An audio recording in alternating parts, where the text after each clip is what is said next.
Bonjour à tous et bienvenue pour cette nouvelle vidéo, premier épisode de cette très courte série en deux parties sur le Thor de Straczynski avec donc le premier tome Thor Renaissance avec Joe Michael Straczynski au scénario, au dessin on a évidemment notre français Olivier Coipel mais également Marco Djurdjevic et Mike McKone.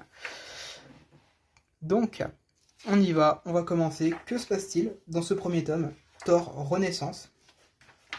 Et bien tout simplement, Thor va reconstruire Asgard après Ragnarok. Tout simplement, il va la reconstruire sur Terre, au-dessus de la ville de Broxton, dans l'Oklahoma, aux États-Unis. On va retrouver cette dualité qu'on avait perdue depuis quelques temps entre Donald Blake et Thor. Voilà. Enfin, le retour de cette dualité que je trouve vraiment cool. Ça, c'est le Thor que j'aime. Voilà. Ça, c'est un Thor que j'aime énormément. Et on va commencer par suivre Donald Blake avec ce petit bout de bois, qui n'est pas en réalité qu'un simple bout de bois, vous allez pouvoir le voir. Il va s'installer voilà, dans la ville de Broxton, et puis il se passe des choses bizarres, des coups de tonnerre comme ça, un petit peu inexplicables, jusqu'à ce qu'il trouve ce coin désert, où il va tout simplement reconstruire la cité d'Asgard. Cette magnifique cité d'Asgard. Là, on est sur une période de l'univers Marvel et de l'univers de Thor que j'aime énormément, je vous le dis. Cependant, voilà, Thor il va se rendre compte que cette cité d'Asgard, elle est bien vide. Il va falloir retrouver les habitants d'Asgard, tout simplement. Donc, et ben en fait, ce qui s'est passé depuis Ragnarok, c'est que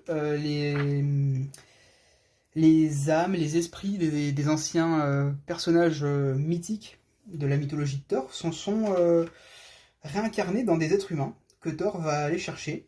Alors, il y a une petite rencontre avec Iron Man.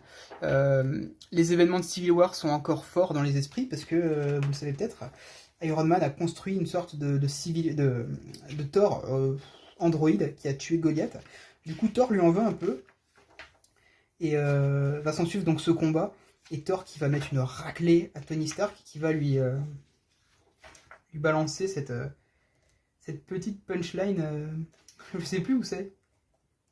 Où en gros Tony Stark lui dit t'as bousillé mon armure et je fais comment pour rentrer et Thor lui dit à pied. C'était j'ai trouvé ça tellement voilà ici à pied voilà.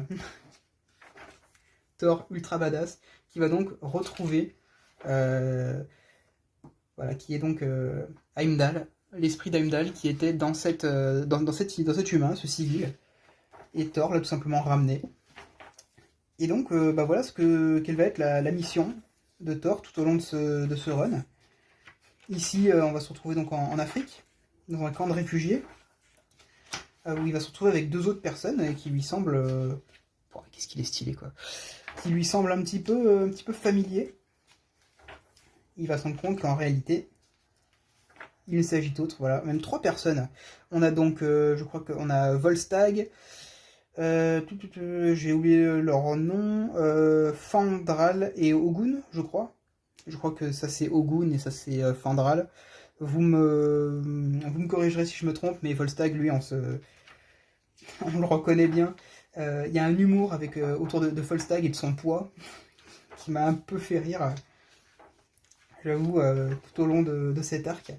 Mais vraiment, c'est la première fois qu'en lisant un comics, j'ai autant... je me surprends à être mort de rire. Je sais même plus ce qui est...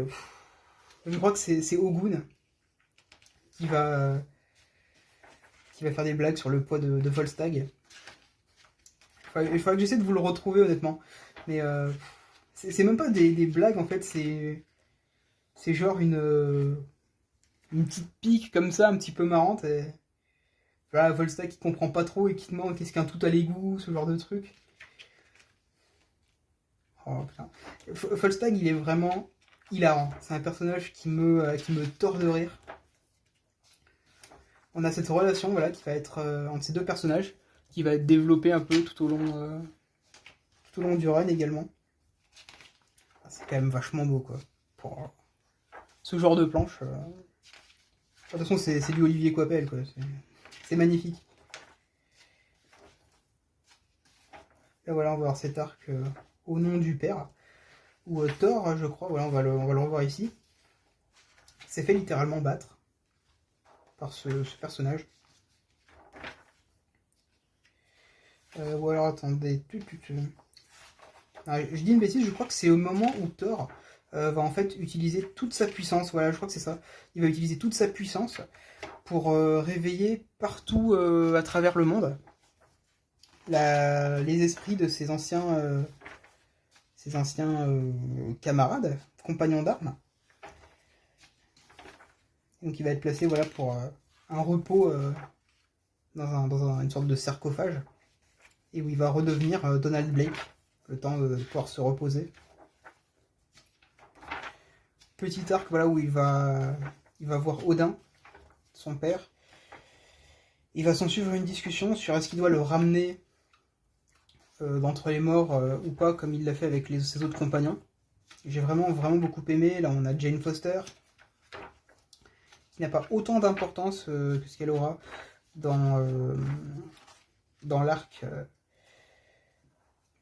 dans le run de Jason Aaron, mais toujours très intéressant. Là voilà une petite révélation avec Loki, qui ici est une femme, et on voit l'esprit de Sif qui est piégé dans cette femme mourante, qui sera très important à la fin du run.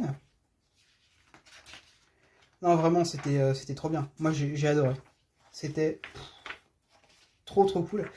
J'avais, à ce moment-là, je sais pas si j'avais lu... Alors, ce dernier arc-là, il est pas super intéressant, très honnêtement. Je sais même plus... on voit Fatalis, les 4 Fantastiques. Je sais que ça amène un événement... je me demande si c'est pas la chute du marteau, où on apprend que Ragnarok a eu lieu. Il me semble que c'est un truc comme ça... voilà, le marteau qui tombe, et plus personne... Je crois qu'il y a Fatalis qui veut essayer d'aller porter le marteau, qui veut essayer d'aller le soulever. Et il se trouve qu'il en est pas digne, hein, du coup, pas possible, évidemment. Mais ce truc-là, c'était clairement pas ouf, quoi. Ça n'a rien à faire là. Mais voilà, du coup, un run que j'ai vraiment adoré. Quelques couvertures alternatives de Michael Turner, voilà. Arthur Swidham, je sais pas du tout qui est cette personne.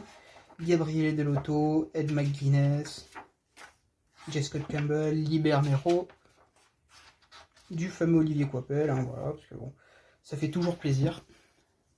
Donc voilà pour ce premier épisode. J'ai adoré, je l'ai dit, ce tome 1, je l'ai adoré. Et je vous ferai une vidéo sur le tome 2 très prochainement, je pense. Je sais pas quand est-ce que je vous publierai ça, à l'heure où je tourne cette vidéo. En tout cas, n'hésitez pas à me dire ce que vous avez pensé de ce run, si vous l'avez lu. Moi, j'espère que cette vidéo vous aura plu, et puis je vous dis à la prochaine. Allez, ciao!